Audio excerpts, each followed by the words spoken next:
दोस्तों, आप तमाम लोग जानते हैं कि वक्फ संशोधन बिल अब दोनों ही सदन में पास हो चुका है और एक कानून बन चुका है। इसके बाद अब तमाम मुसलमानों की नज़र कहीं न कहीं सुप्रीम कोर्ट पर है और उन्हें एक आखिरी उम्मीद सुप्रीम कोर्ट से है। हालाँकि आपको बता दें कि यह उम्मीदें बहुत कम लोगों को है। इसके पीछे की वजह आप जानते हैं, विगत कुछ फैसले जो सुप्रीम कोर्ट से हुए, उसे देखने के बाद मिल्ली समाज के जो लोग हैं, यानी कि मुस्लिम समाज के जो लोग हैं, वो नाउम्मीद हैं। आपको बताते चले, वक्फ संशोधन बिल के पास होने के बाद अब कई ऐसी पार्टी है और कई पार्टी के नेता हैं जो सीधे तौर पर इस मामले को लेकर के सुप्रीम कोर्ट पहुंच गए हैं। जिनमें एक बड़ा नाम अगर बात की जाए तो सबसे पहले जिनको लेकर के खबरें सोशल मीडिया पर सामने आई थी, वह है ऑल इंडिया मजलिस इत्तेहादुल मुस्लिमीन यानी कि AIMIM के राष्ट्रीय अध्यक्ष और हैदराबाद के सांसद असदुद्दीन ओवैसी, जिन्होंने सबसे पहले इस मामले में एक नेता के तौर पर, एक पार्टी के तौर पर जो है इस मामले को लेकर के सुप्रीम कोर्ट का रुख इख्तियार किया। इसके बाद ये खबर सामने आई कि मोहम्मद जावेद साहब हैं, अगर आपको याद हो, मजलिस इत्तेहादुल मुस्लिमीन के प्रत्याशी अख्तरुल ईमान जहाँ से चुनाव लड़ रहे थे किशनगंज से, वहाँ चूँकि वो हार गए, वहाँ जो सांसद चुने गए थे वो कांग्रेस से मोहम्मद जावेद साहब थे और उन्होंने, जो कांग्रेस के सांसद हैं, उन्होंने भी इस पूरे मामले को लेकर के अदालत का रुख इख्तियार किया है और वो सुप्रीम कोर्ट इस मामले को लेकर के पहुँच गए हैं और वक्फ बिल को उन्होंने चैलेंज किया है।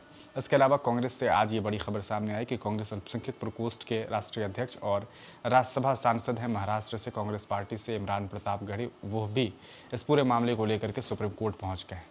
इसके अलावा आपको बताते चलें कि कई मिली तंजीमें, जिनमें सबसे बड़ा नाम all India Muslim personal law board है, वहाँ से भी ये खबर सामने आई है। मौलाना खालिद सैफुल्लाह रहमानी साहब और दीगर जो उस संगठन के आलिम दीन हैं, चाहे मौलाना और भी मौलाना फजलुर रहीम मुजद्दिदी साहब हैं और दीगर आलिम दीन की तरफ से यह सूचित किया गया है कि all India Muslim personal law board ने भी इस मामले को लेकर के अदालत का रुख इख्तियार कर लिया। इसके अलावा आपको बताते चलें कि एक काफ़ी चर्चित नाम है मौलाना अरशद मदनी साहब, जो अब जानते हैं जमीयत उलमाए हिंद के वो राष्ट्रीय अध्यक्ष हैं। उनके द्वारा भी बाज़ाब्ता ये बात कही गई कि वह सुप्रीम कोर्ट का दरवाज़ा जो है वो खटखटाने वाले हैं।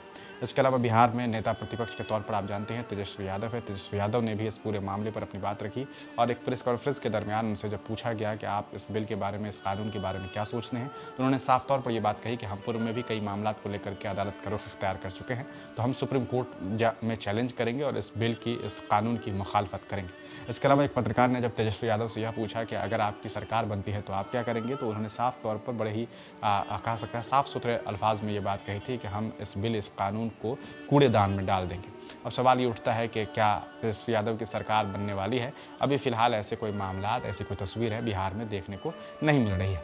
इसके अलावा और भी कई सारी पार्टी है, जैसे समाजवादी पार्टी की तरफ से भी ये तैयारी की जा रही है कि इस मामले को लेकर के अदालत का रुख इख्तियार किया जाए। इसके अलावा SDPI है, आप जानते हैं social democratic front of India party है।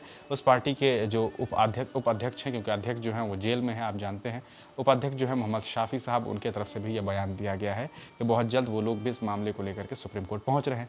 इसके अलावा आप जानते हैं बिहार में एक बड़ा नाम है इदारे शरिया, इसके बारे में आप बखूबी जानते होंगे। इसके जो मुख्य जो अध्यक्षता अभी कर रहे हैं फ़िलहाल, वो हैं पूर्व MLC और पूर्व राज्यसभा सांसद जनाब गुलाम रसूल बलियावी, जो कि खुद जनता दल यूनाइटेड के नेता हैं। उनके तरफ से एक मीटिंग का आयोजन किया गया है गालिबन 10 अप्रैल को। उस मीटिंग में ये निर्णय लिया जाएगा कि आगे क्या रुख इख्तियार किया जाए, लेकिन यहाँ तक सूचना मिली है कि यह जो संगठन है वह भी सुप्रीम कोर्ट का रुख इख्तियार करने वाली है।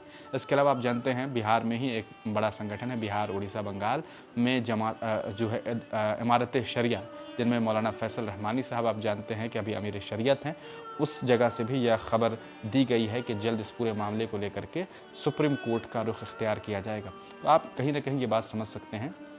इसके अलावा एक DMK पार्टी है, आप जानते हैं साउथ में स्टैलिन उस पार्टी के कहा जाता है मुख्य चेहरा है, तो स्टैलिन के द्वारा भी इस पूरे मामले को लेकर के अदालत में कार्रवाई की गई है, ऐसी बातें सामने आई है। तो कहीं ना कहीं ये बातें साफ तौर पर समझी जा सकती है कि जो राजनीतिक पार्टी है और जो राजनीतिक लोग हैं, वो तमाम लोग मिलजुल करके इस पूरे मामले को लेकर के सुप्रीम कोर्ट पहुँच रहे हैं। लेकिन अगर आप इस पूरे मामले को देखेंगे तो एक तरफ यह भी एक पॉजिटिव चीज़ सामने आ रही है कि तमाम लोग मिलजुल करके इस मामले की लड़ाई लड़ रहे हैं।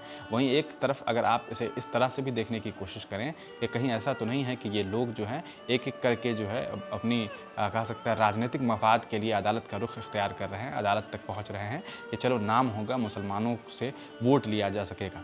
अब ये तो खैर वक्त बताएगा, लेकिन अभी तक फ़िलहाल जो है इतने नाम जो हमने आपको गिनवाए हैं, यहाँ तक तो हमें जानकारी है। और उसके अलावा कई और नाम हैं जो मैं गालिबन भूल रहा हूँ।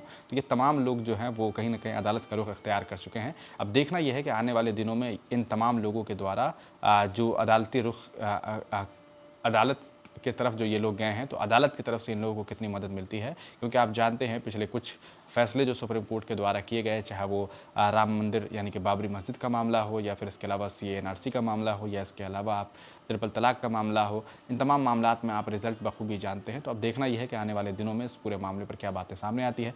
आपको क्या लगता है कि क्या कुछ कामयाबी मिल सकती है? अपनी राय हमें कमेंट सेक्शन में ज़रूर दीजिएगा। सबसे बड़ा सवाल यह है कि क्या सिर्फ़ और सिर्फ अदालत से उम्मीद लगा के रखना मुसलमानों के लिए सही होगा, मिली तंजीमों के लिए सही होगा, मिली रहनुमाओं के लिए सही होगा? हमें अपनी राय कमेंट सेक्शन में ज़रूर दीजिएगा। बहुत बहुत शुक्रिया।